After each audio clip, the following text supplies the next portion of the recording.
outstrips fantasy. Imagine a land that is surrounded by war zones and yet by some miracle remains blissfully peaceful. Imagine a land that is officially Muslim but tolerates alcohol and prostitution flourishes. Imagine a city that has emerged almost overnight out of the desert like some mirage built by the sweat of indentured workers. Imagine a place like no other.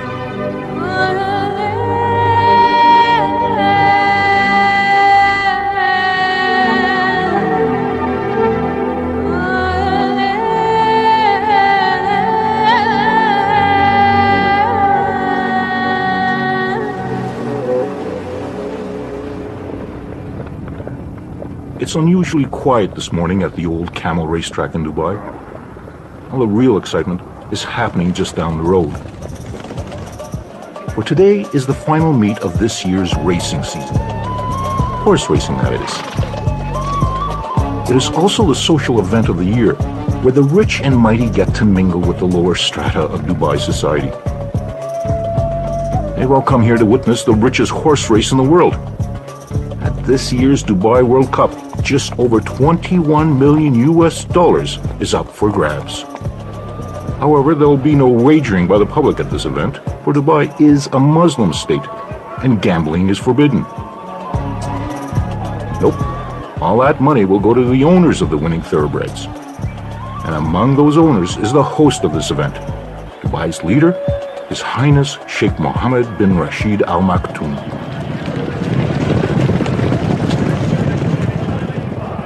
Sheikh Mohammed is arguably the biggest gambler here today.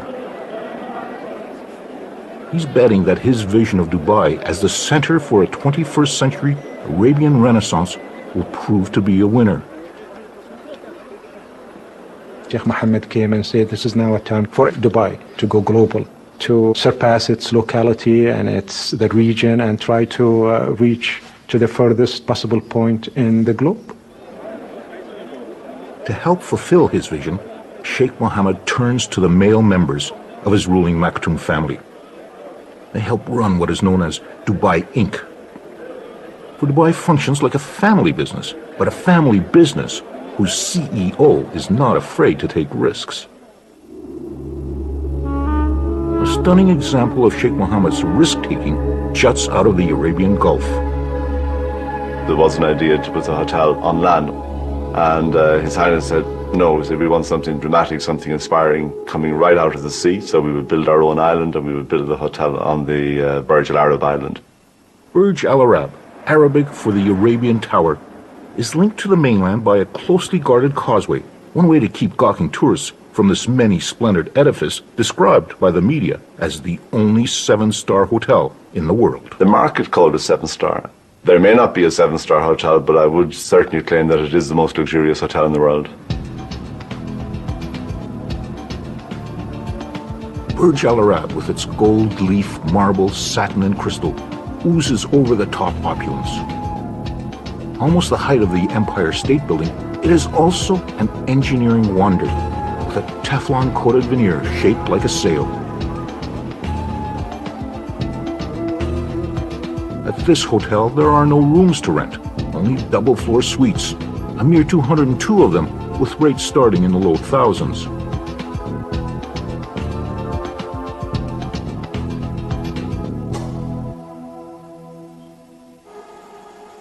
Everything is done to pamper the hotel guests. From the personal butlers, who are on call 24 hours a day, to a fleet of hotel courtesy cars. Well, not just any fleet, for after all, this is Sheikh Mohammed's very own dream hotel. Sheikh Mohammed said they have to be white and they have to have blue interiors. So you will notice all of our Rolls Royces, I think we have 16 of them now, including the new Phantoms. They're all white and they all have blue interiors, and that will be very much continue to be the hallmark of the Burj Al Arab long into the future.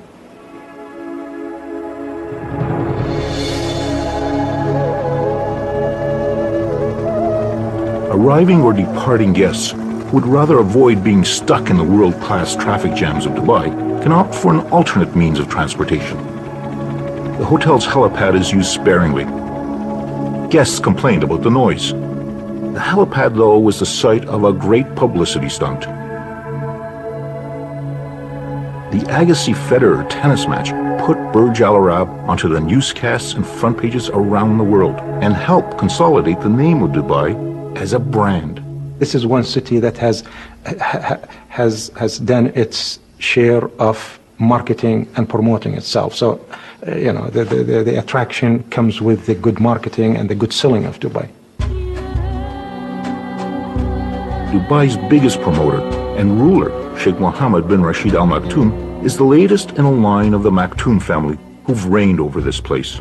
The Maktoums first arrived at this tiny port town more than a century and a half ago, and through most of that reign, there wasn't much about Dubai worth promoting. Well, going back into history to the 1950s, the place was radically different from what it is right now. It was just a simple city of no importance at all. And when you talk about poverty, then, you could smell and you could see and you could sense that people were really in subsistence, and there was hardly anybody who was educated at the time. My father never had any formal education. He didn't know how to read or write. This was a town of no distinction, a desultory home to traders and pearl divers, with the occasional pirate or smuggler taking refuge along the shores of its creek. And then in the mid-1960s, a small reserve of oil was discovered in Dubai, paltry in comparison to those of its neighbors in Abu Dhabi or Saudi Arabia, but big enough that Dubai's leaders saw a chance to transform his desert land. Sheikh Rashid was the founding father of modern Dubai. He was a businessman, he focused on economics, and this is where Dubai is different. It has a focus. Economic is the focus of Dubai. Sheikh Rashid started modernizing the city. New roads and buildings sprung up, and a brand new harbor down the coast was created. When it opened, it was the biggest man-made port in the world, and gave Dubai its first entry into the record books. In the early 1970s, Dubai joined with 6 surrounding emirates and formed a state called the United Arab Emirates. Of the group, Abu Dhabi might have had the most oil, but Dubai had the drive and ambition. By the 70s, Dubai saw a flood of foreigners turn a sleepy town into an instant city. These early expatriates, or expats as they are known, came mostly from South Asia and surrounding countries like Iran and Iraq. They and all the other expats are here because in this tax-free port city, they see that they can make some real money. So this is a transient place like any ports in the world is. Port cities usually are cities that bring in people on a temporary basis, and after they make it, they go back to their own country. So we expect many of these Asian, European, American, Arabs, whatever nationalities they come from, they come in here. Some decide to stay longer and some, cut their visits, but on the whole, they are not meant to be here indefinitely.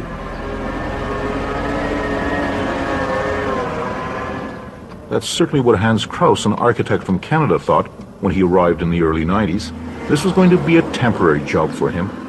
16 years later, he's still here. I came in July 91, and Dubai is basically unrecognizable. It's a completely different town. When I come from my place, as you approach Sheikh Zayed Road, you can see the entire horizon like a brown haze, which is the pollution. Hans Kraus is working on a structure that will soar above that pollution and will become the latest addition to Dubai's growing list of superlatives. When finished, the Burj Dubai, a hotel, office, and residential complex, will lay claim to the title of the tallest building in the world. The pace of construction is amazing. Close to 6,000 men work round-the-clock shifts at the tower, which rises 2 floors in a week. By the summer of 2007, it had already surpassed Toronto's CN Tower as the world's tallest freestanding structure. Hans Kraus's job as executive architect is to make sure that all the interior finishes are completed as specified. I guess we just got to make damn sure that the fire rating gets maintained here. While the bulk of the building is constructed of reinforced concrete, the top part will be steel, allowing for the possibility of adding additional stories if needed or wanted. The building, I can tell you that it will be more than 700 meters and it will be more than 160 stories. And it was designed by Skidmore, Owings & Merrill with the possibility of changing the height. This $20 billion project is a development by a publicly traded Dubai company called Emaar, with one very large minority shareholder, the government of Dubai. And that government is, of course, Sheikh Mohammed and the Maktoum family.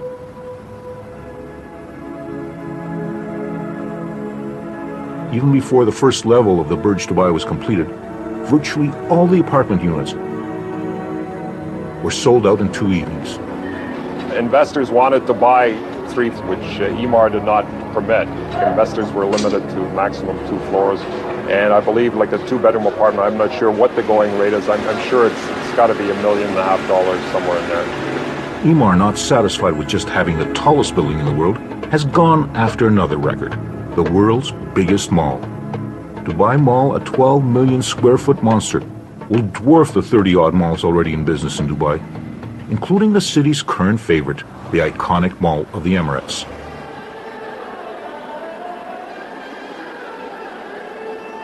When the shop till you drop crowd tires of trolling through the 450 shops and restaurants, they can check out the temporary kiosks, selling perhaps the most popular item in all Dubai: real estate.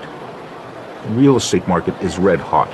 Properties are grabbed up on the basis of nothing more than some models and brochures. Owners flip newly purchased apartments 3 or 4 times before a single grain of sand has been moved. Some are concerned that this property bubble might burst overnight, but that hasn't stopped the buying frenzy. How did you make the money? I bought it at 715. Oh, very good. And now they will increase next month? Well, I will not buy. I bought 3 already. It's enough. I know. No, I mean, next month they will increase 5%. Yeah, I know. In 2 days. Dubai is known as one of the fastest growing cities in the world. This massive urban development is driven by Sheikh Mohammed's decision to turn Dubai into a hub for finances, services, and especially tourism. And here at the Mall of the Emirates, one of the biggest tourist attractions is its indoor ski hill, kept at a steady -2 degrees Celsius, even as temperatures outdoors might soar into the 50s. There are plans to open another ski hill, which will not only be the world's largest, but its slope will revolve. Another first for Dubai. Dubai is caught up in a building frenzy. Something like 1/5 of the world's construction cranes are here on this piece of land that's smaller than Canada's Prince Edward Island. While the construction cranes of the giant building developer Emaar jostle for space in the skies over Dubai, there's another development company jostling for other bragging rights in this land that craves superlatives. A company known as Nakheel is behind the extraordinary man-made island developments visible from space as they emerge out of the Arabian Gulf. It is a construction conglomerate that is ultimately owned by Sheikh Mohammed and the Maktoum family. Yeah, that's exactly.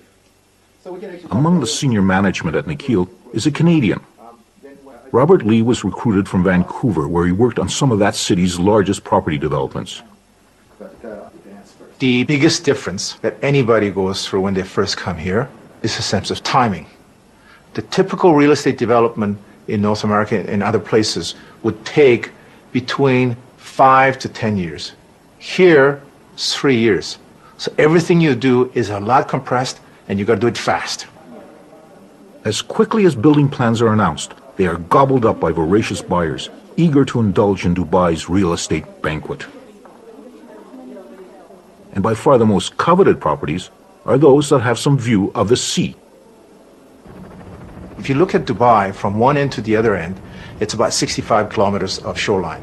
That's it. So the mandate was to create additional beachfront land because water is considered life. So we have this. In the beginning, we actually created an island like this. I was saying, hey, this looks great. But what we've been mandated is, no, create the land that has a maximum linear frontage of water. So do it this way. So what doing this way, you actually create waterfront real estate that's much greater than anything you can imagine. Sheikh Mohammed was behind the plan to move desert rock and sand to the sea. Another plan was to move the sea to the desert. Although it's middle of the land, the developer Nakheel has pumped seawater into this area, and every house actually has a waterfront view. One of those houses with a waterfront view belongs to Robert Lee. When this house was first marketed, this was just nothing but desert, and it was marketed about $700,000. We're sitting on a quarter acre. House is about 5,000 square feet, so it's considered estate lot. Now it's about $2.5 million in 3 years. 27. So what's so cold about it? I think there is a overriding feeling from people who are coming here and saying this is just temporary place. I am here just to make money, 2, 3, 4, 5 years, and I'm going to be out of here. When my bank account reaches a certain level, that's it, I'm back. For many expats, Dubai is like some kind of economic oasis, a place to stop briefly, replenish the bank account, and then move on. Sometimes I feel somewhat lonely and then think about our families in Vancouver. So my heart is always in Vancouver. I really want to go back. Yeah. That's why we go back every summer. I really want to go back for good. Yeah. My time is numbered.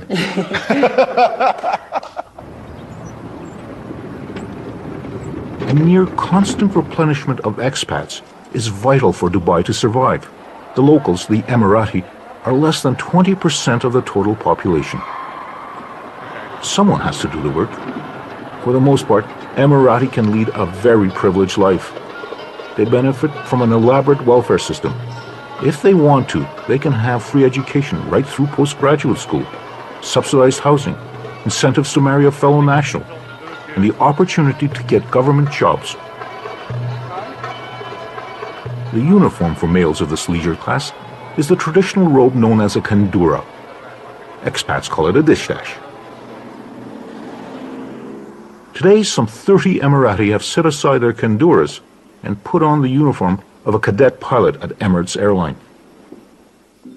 Most of Emirates pilots are non-Emirati, so this is a very special graduation, attended by the Vice Chairman, Maurice Flanagan, and the Chairman, Sheikh Ahmed. He's also the uncle to Sheikh Mohammed.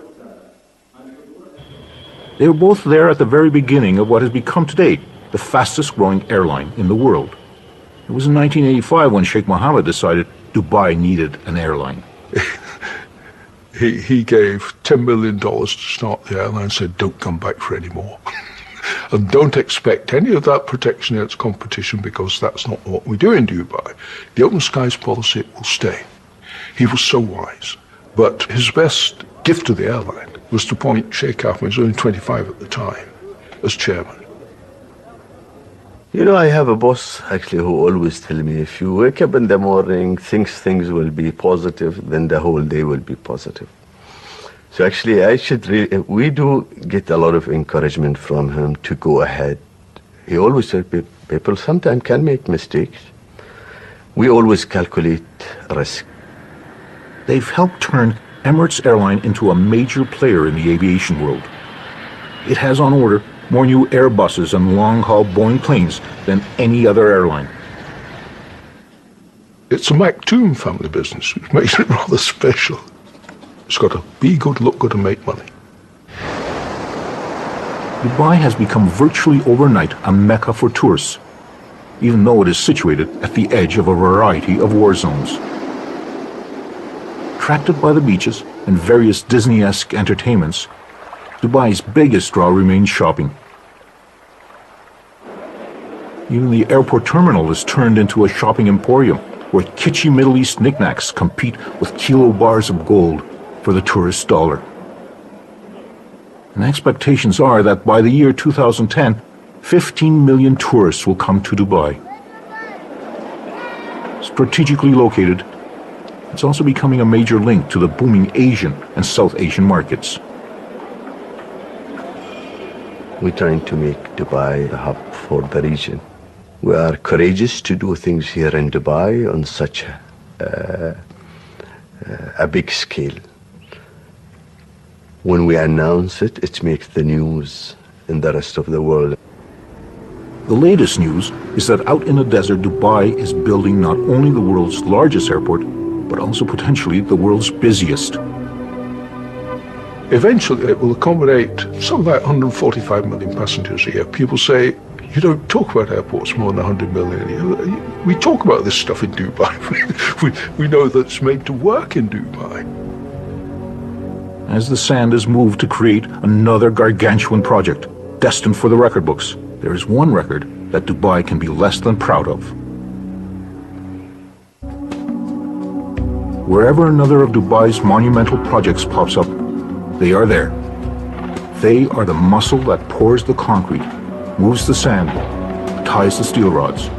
They are the manual laborers who are behind the construction boom of Dubai. They come from India, Pakistan, Sri Lanka, Bangladesh, and China.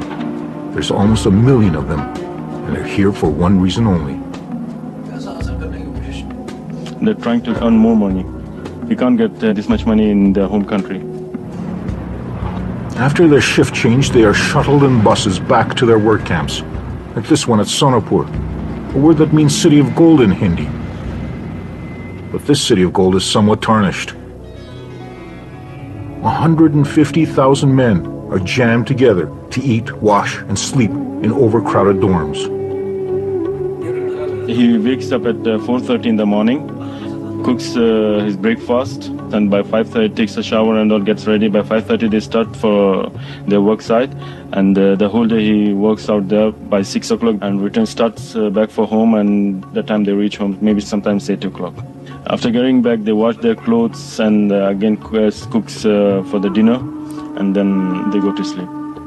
Recently, workers have begun to protest the wages, the safety standards, and the poor treatment they get from the companies they signed up with. In 2006, Human Rights Watch described the construction workers as deportable forced labor and condemned the Emirates for cheating workers. Demonstrations and strikes have shaken authorities, and they're beginning to crack down on those companies who don't follow the rules. There's even some talk that unions might be permitted, but only if Sheikh Mohammed approves. For now, it's business as usual for the workers toiling beside the Burj Al Arab. Sheikh Mohammed must have agreed to another beach development. The announcement to the surprised locals came in the form of a wall cutting them off from the existing public beach. We have this beautiful public beach. They decided to build a hotel. You know, here it's all about hotels. So they just blocked this beautiful beach and they put a wall. On weekends, Melanie Janelle comes down to skate along that beachfront. She has a passion for skating. In Montreal, she was a figure skater, almost making it to Canada's national team.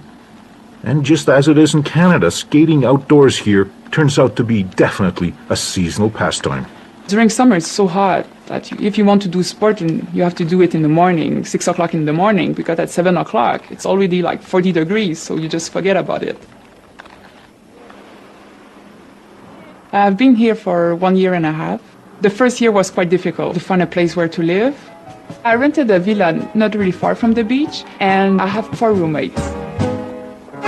We are 3 Canadian, 1 French guy, and 1 British girl, but all engineers. It just happened that, you know, we just get along, so we decided to live together. Melanie works as an engineer, debugging computer glitches connected to piloting helicopters. It often requires some hands-on testing. When I want to test my system or the new fix I did, I need to fly it. So that's the reason with a bit of practice, and I learn a bit by myself. I never flew in a real helicopter, never. Maybe one day.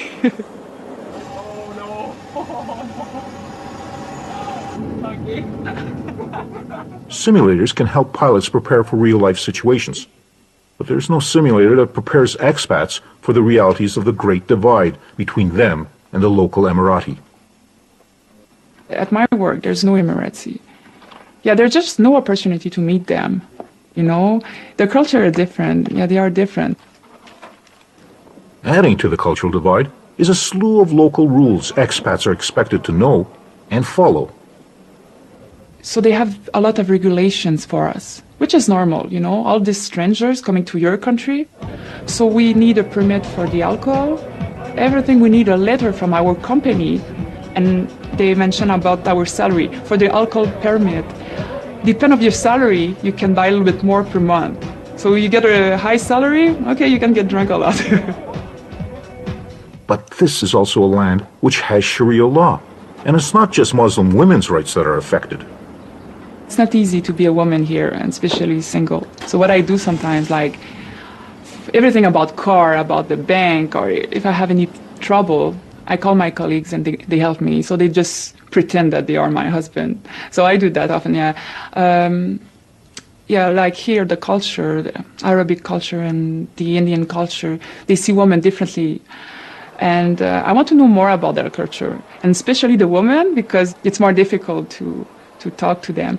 You don't see them often. You see them at the shopping center. Otherwise, on the street, they're just in the car and they just don't see inside. We have to understand, like, we are in a Muslim country, so, but it's okay. At the home of Alia Al-Shamsi, it's not uncommon to find her in the traditional Dubai black gown known as an abaya. We wear whatever most women wear, but with just the black on top. We wear it for cultural and heritage reasons. This is part of our identity. A few people think, oh, they're oppressed and this is not a good thing, and you know, why do I see it like, why not? You know, I'm living here. It's part of the culture. It's a nice thing to show that this is what Emiratis wear. We want to hold on to our culture, but we can't really live that kind of life our grandfathers had, because obviously everything has changed. Alia has chosen to pursue a career in what was traditionally a profession only open to males. When I first said I want to go into photography and I want to become a photographer, they looked at me like, are you mad? Are you crazy? What kind of future can that give you? Working as one of the first professional female photographers in Dubai does have some advantages. I know the people, and being a national makes it a lot easier on me. So I can go into places, I can talk to people, and I can gain their trust. Especially being a woman, I've actually noticed that I gain their trust, because I walk into a house, I walk into a home, and I'm not a threat. I'm not seen as a threat. I'm a tiny little girl with a camera, and then, so they tend to relax. Smile, Betty. The newest generation of Emirati is not satisfied with following stereotypes. Ahmed Ben Shabib, along with his twin brother, have started Dubai's newest lifestyle magazine called Brown Book. We feel that Brown Book will become a lifestyle medium for communication from the Middle East by a younger generation from within this market to the international population. First of all, it's for people like me. I'm the next generation in the market. I speak English. We speak the international language of business, which is English, and we actually grasp it much easier than Arabic. And we want it to go global. We want it to go international. Their other new enterprise is certainly a lot less global in scope. Brown Bag is an online store that delivers within the hour, any hour, within Dubai. So basically it's groceries, magazines, movie rentals. And ever since I launched last year in July, we've rounded up about 7,500 customers in Dubai, and we get about 70,000 hits a week. These are brand new endeavors, breaking with what was the family's traditional business, real estate development. The previous generation came in and joined the family without any questions, without any hesitations. I think we face, as a second generation, a frustration of breaking the norm, whether it be socially breaking the norm or in the business life. And we want to become basically participants to the international community. However, there is one tradition that the new generation is loath to give up. That long white cloak that's been worn by Emirati men for centuries. If you look at us as a new generation, I'm wearing the Kandora. Why do I wear this? I think it's just identifying our roots and trying to communicate our roots, whether it be in our business, whether it be in our social conduct, or whether it be in our lifestyle, whatever it may be. Currently, the fashion is for young, withered Emirati men to doff their headscarves at work. They also seem to have given up on their razors. I think, okay, the stubble, I think Brad Pitt inspired us. No, I think it's just how we express ourselves. And I think I think it's attractive to the girls as well, so. Seeing superficial cosmetic changes might be one thing, but a more surprising change is going on at the Battle for the Beach. That wall, which put an end to access to the beach, had generated a rare public outcry among the expats. Last week, somebody started petition. And, on internet it can go really, like, a lot of people sign. And I signed. I sent that to all my friends. And lucky we are, they decided, okay, we're going to stop this. They will remove the wall. And then all the expats will be able to go again on the beach. It seems that the man with the unelected supreme authority, Sheikh Mohammed, had actually listened to the people, even if they were just expats. Dubai has become a magnet for the young and ambitious from around the world, drawn by the lure of opportunity and money. It's basically all expats here. So I live here, and this is just one room. Basically what I've got here, I've got my bed. There are 2 side tables. It's a furnished room. And I've got a chest full of my clothes and a fridge. And there's a bathroom on the side. This costs me 5,500 dirhams a month.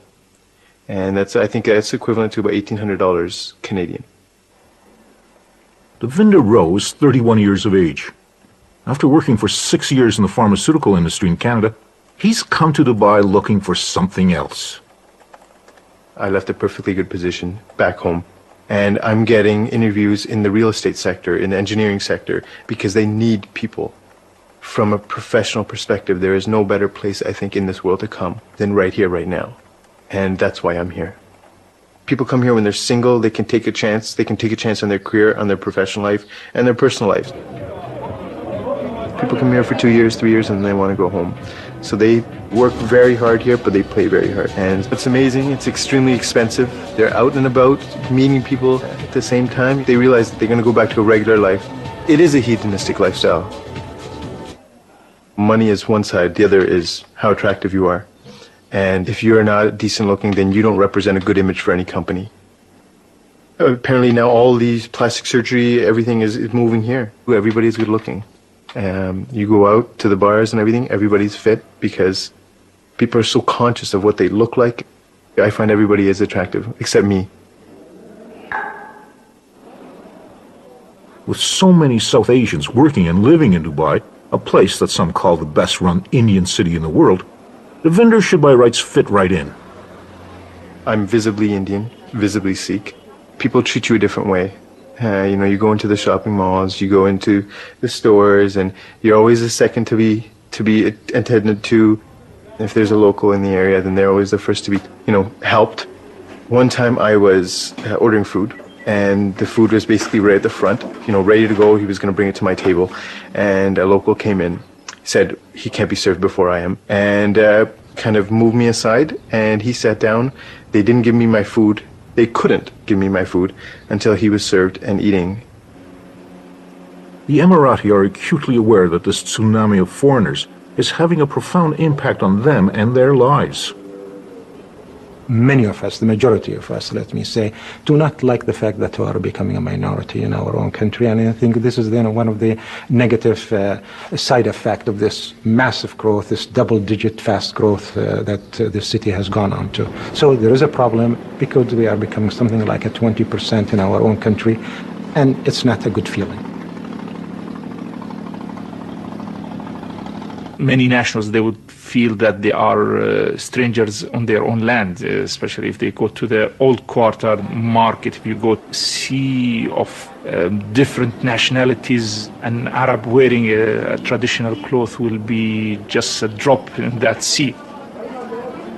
Some of the aspects also that affected the cultures, the moral behaviors. One would see if he's going with his family to the seaside, that there are certain ways of dressing that are not suitable and contradicts with our religion, with our culture, but it is there. We feel sad that no one says anything about it. It's all the more difficult to speak out since Sheikh Mohammed has decreed that one of Dubai's current priorities is tourism. If you want to be a tourist hub and you want to be a tourist center, you have to provide, you know, the niceties of life. And I think that's just part of it. Anywhere you go, Dubai or London or any big cities, you know, there are, you know, nightlives and there are good lives and there are, you know, it's the soft side of life. And you have to, you know, to attend to that too. With the exception of drugs, internet porn, and drinking and driving, Dubai seems remarkably tolerant of most vices found in the West, including prostitution. But not everyone is happy about it. Of course, it's an offense to see a prostitute either walking in the street or being in the hotel, or dressing or calling her clients publicly, and it's outrageous to find such a thing in Arab and Muslim country. One nightclub had become particularly notorious. Every night, up to 600 women from former Iron Curtain countries in Asia, officially here as kindergarten teachers or domestic help, would show up to work the night shift. No one is saying why it suddenly closed its doors, but prostitution continues to thrive, even though it is officially illegal. And if that's what attracts the expats and what makes them feel comfortable, and if that's their business and if that's what they want to do, so be it, you know. This is not an invitation for the Muslims to be corrupted. If they don't want to touch these places, there are plenty of mosques, there are plenty of prayer places that you could go to. So you don't have to go to the bars and to the nightclubs and to the what have you, you know. So I think this is a place that have recognized that diversity is essential. Non-Muslims are allowed to practice their religion. Virtually every Christian denomination has a house of worship. There's even a temple that Sikhs and Hindus use, but still no synagogues. And it's still officially forbidden to enter the country using an Israeli passport, although there are no prohibitions against Jews traveling to Dubai. This is also an experiment in social tolerance. People that don't get along with each other outside, they come in here and they get along with each other extremely well. A rich brew of war, instability, and terrorism bubbles in the region that surrounds Dubai. This is a region that is very volatile. This is a region that is full of crisis. Why Dubai has stayed out of it, that's, you know, a miracle of a sort, and I hope it stays that way. I hope nobody comes and tampers with the security and the safety and the stability of this place. The American carrier battle groups that patrol the Arabian Gulf around Iran and Iraq have made Dubai a regular port of call for servicing ships and shopping sailors. Its importance has even been publicly recognized by a prominent supporter in Washington. They are a key partner for our military in a critical region. And outside of our own country, Dubai services more of our military ships than any country in the world. The American president and the American Navy might think of Dubai as a trustworthy ally, but the American Congress had a different idea, with shocking results for Dubai. World. Deal.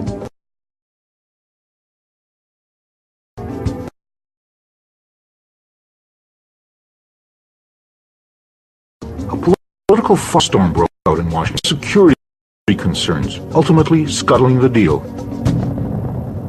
Honestly, we have been disappointed. We really within misconception. There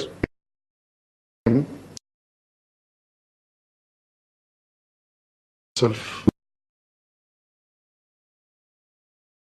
US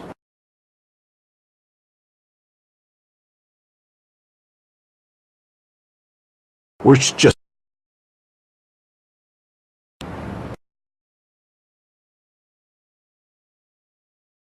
office here.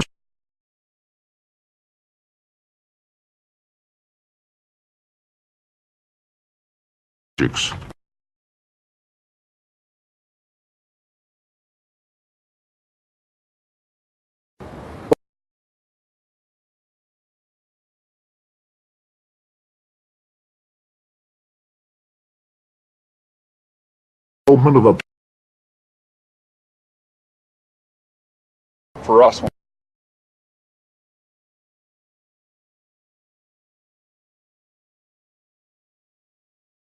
Marina.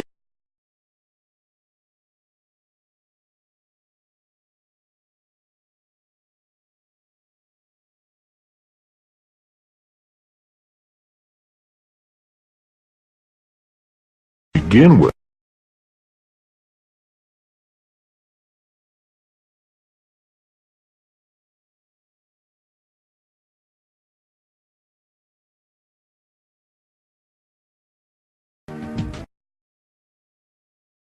Whatever is a big risk. Was the ruler speeches to us, to a smaller group. He said, one upon a time, I, as a leader, keep Dubai the way it is, a traditional estate, or take a totally different direction and take the risk. And at that time, we started to think beyond the box. Thinking beyond the box has also meant moving beyond the borders of Dubai. The Jumeirah Group, another of Dubai Inc.'s corporations, is out there buying high-end hotel operations, including New York City's Essex House Hotel. Bourse Dubai, a Dubai Stock Exchange holding company controlled by Sheikh Mohammed, is in the process of buying almost 20% of NASDAQ, one of the U.S. key stock exchanges, and almost 30% of the London Stock Exchange. Dubai Inc. is also investing in another desert city, Las Vegas. It is trying to make a point for itself and for everybody else that we could build probably the first ever non-oil economy in this region that is primarily an oil-oriented region. And we could make a non-oil economy that is infinitely better than an oil-based economy. Dubai's impact on its immediate neighbors is already having an effect. As Burj Dubai continues to soar ever upwards, Saudi Arabia, Bahrain, Kuwait, and Qatar have each announced plans to erect even taller buildings. The latest report is that they will be joined by another company from, of all places, Dubai. Nakheel, another member of Dubai Inc., has plans to surpass the Burj Dubai. The race is on. Evening by the time the last and the richest of the races at the Dubai World Cup are run. Some of the thoroughbreds' owners are vying for prize money bigger than any in the racing world.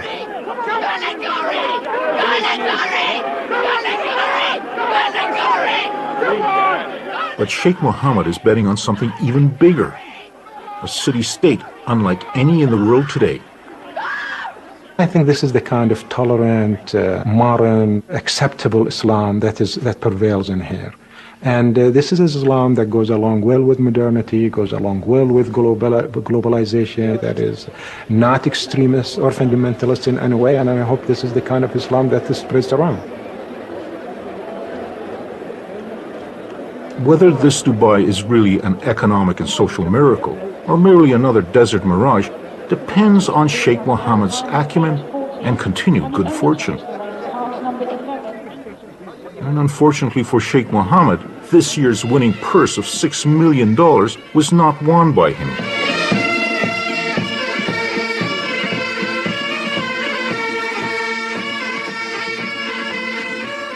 However, the money will stay in Dubai, for tonight's big winner just happens to be Sheikh Mohammed's brother. One way or another, Dubai Inc. looks like it's still on a winning streak.